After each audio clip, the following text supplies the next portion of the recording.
থানা ঘেরাও sir, sir থানার সামনে বিক্ষোভ হচ্ছে স্যার, কি বলবেন স্যার?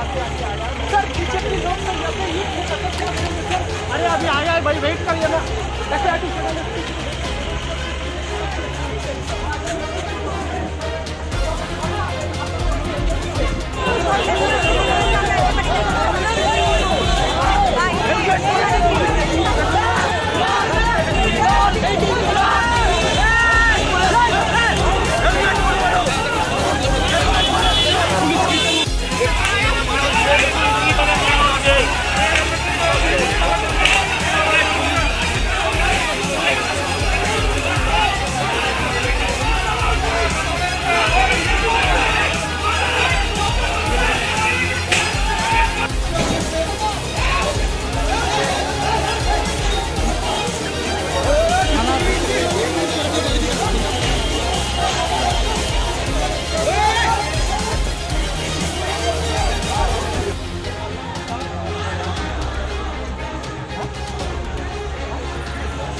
চাই, আমরা অশান্তি চাই না, নইলে আমরা কলকাতায় ফিরে আমাদের নেতৃত্বকে অনুরোধ করব, যে গণতন্ত্র ত্রিপুরা আমায় শিখিয়েছে সেই গণতন্ত্র পশ্চিমবঙ্গে।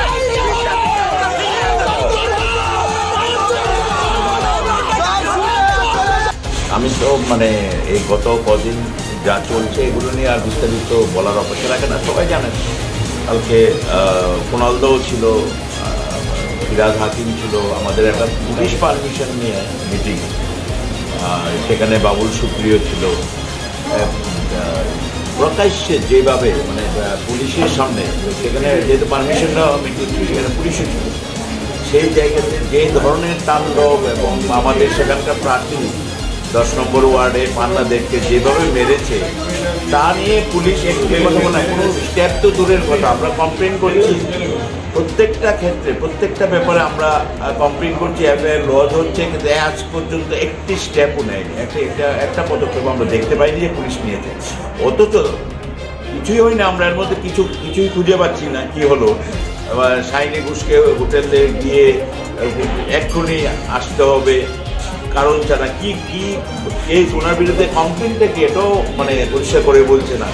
পুলিশ সম্পূর্ণভাবে মুখ্যমন্ত্রী সরাসরি কন্ট্রোল করছে, পুলিশ কোনো সিদ্ধান্ত নিতে পারছে না, সিদ্ধান্তটা সবটাই শাসক দল নিচ্ছে, শাসক দলের নেতারা নিচ্ছে। সেই জায়গাতে এই ধরনের একটা আনরেস্ট সিচুয়েশন ত্রিপুরায় আমরা অতীতে কোনোদিন দেখিনি। পশ্চিমবাংলা আমাদের হেডকোয়ার্টার, তৃণমূলের হেডকোয়ার্টার, তো লোক আসবে কারা? পশ্চিমবাংলা থেকে আসবে, এটা কি তামিলনাড়ু থেকে আসবে নাকি?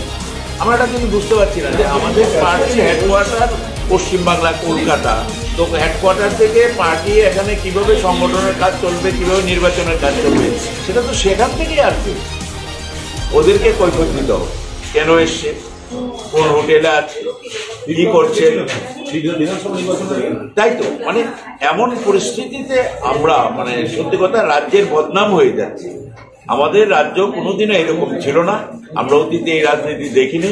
গত 3.5 বছরে যা বিপ্লব দেবের সরকার আমাদের দেখিয়েছে, শিখিয়েছে, এগুলো মানে কোথাও আমরা দেখি।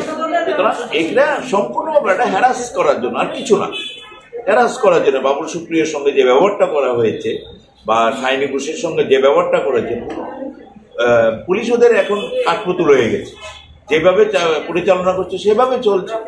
আমরা 1 ইঞ্চি জমিও ছাড়বো না, আমরা আমাদের লড়াই চলবে এবং শেষ পর্যন্ত, শেষ 1 ইঞ্চি জমিও আমরা দেব না।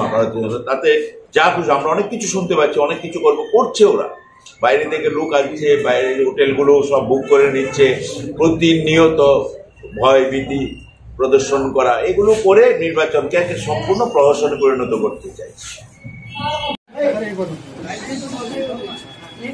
तो FIR हुई है, कल इवनिंग का कोई इंसिडेंस था, आश्रम चौक में इवनिंग का इंसिडेंस था, उसके रिगार्डिंग आपको बुलाया गया, सैनिक कौन आप, तो आपको बुलाया, तो उसके रिगार्डिंग हमको बातचीत करनी है, तो हम बातचीत कर लेंगे, 1 to 1 करना है, रेडियो ऑफिसर हमारे साथ रहेंगे, आप लोगों को जो पूछना पूछ लें, ताकि फिर इनके साथ बात करें।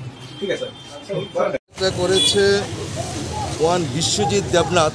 এলিগেশনটা হচ্ছে শাওনি ঘোষ একটা স্করপিও গাড়ি দিয়ে কয়েকজনকে নিয়ে নাকি আসছিল। ওই সময় আশ্রম চৌনি এরিয়াতে অনারেবল চিফ মিনিস্টারের একটা মিটিং ছিল, সেখানে শাওনি ঘোষ এসে বাজে বাজে কথা বলেছে এবং ঢিল ছুঁড়েছে। Accordingly, a case has been registered. It is totally unheard of how this section has been incorporated.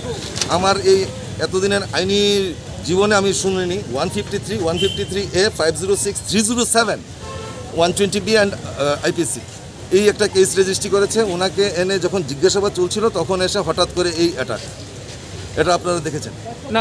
জিজ্ঞাসাবাদ নিয়ে এখনো পর্যন্ত আইনি প্রক্রিয়াটা কি রয়েছে, কি পরিস্থিতিতে রয়েছে? জিজ্ঞাসাবাদ এটাই ওনাকে জিজ্ঞেস করছে, উনি কখন গেলেন আমবাসায়, কার সঙ্গে গেলেন, কখন উনি ব্যাক করছিলেন, কে ওনার সাথে ছিল, কোন গাড়ি দিয়ে আসছিল, সবগুলোই নিশ্চিত। উনি কী বক্তব্য রাখছে এগুলো রেকর্ড করছে। আমি জিজ্ঞেস করলাম ওনাকে কি অ্যারেস্ট করেছে, বললো না এখনও আমরা অ্যারেস্ট করিনি, নাও ইট ইজ ইন্টারোগেশন চলছে। মানে আইনি পরিভাষায় কি রয়েছে মানে? এবং একটা সবচেয়ে আশ্চর্যের বিষয় হলো ওনাকে সমন দেওয়া হয়েছে verbally. There is no notice under section 41A or 162, কোনো আইনের কোনো নোটিশ ছাড়াই ওনাকে বললে তোমাকে আসতে হবে ইস্টাগোরতল উমেন পিএসে, তোমাকে ইন্টারোগেশন করা হবে, আন্ডার হুইচ কেস কিছুই নেই। তারপর পুলিশ কি ব্যবস্থা নিতে পারে, তাকে কি গ্রেফতার করতে পারে? পুলিশ কিছু জানাচ্ছে? এখনো কিছু বলেনি। জিজ্ঞাসাবাদ কি চলছে এখনো? আমি জিজ্ঞাসা করেছিলাম যে তোমরা কি ওনাকে অ্যারেস্ট করেছো কিনা, পুলিশ বলেছে না এখন আমরা অ্যারেস্ট করিনি, ইন্টারোগেশন চলছে। জিজ্ঞাসাবাদ কি এখনো চলছে না শেষ হয়ে গেছে? জিজ্ঞাসাবাদের মিনিটসের মধ্যেই এই গন্ডগোল আরম্ভ হয়ে গেছে, এখন জিজ্ঞাসাবাদ বন্ধ, এখন ওদের সিকিউরিটি দেওয়ার ব্যবস্থা চলছে। Thank you.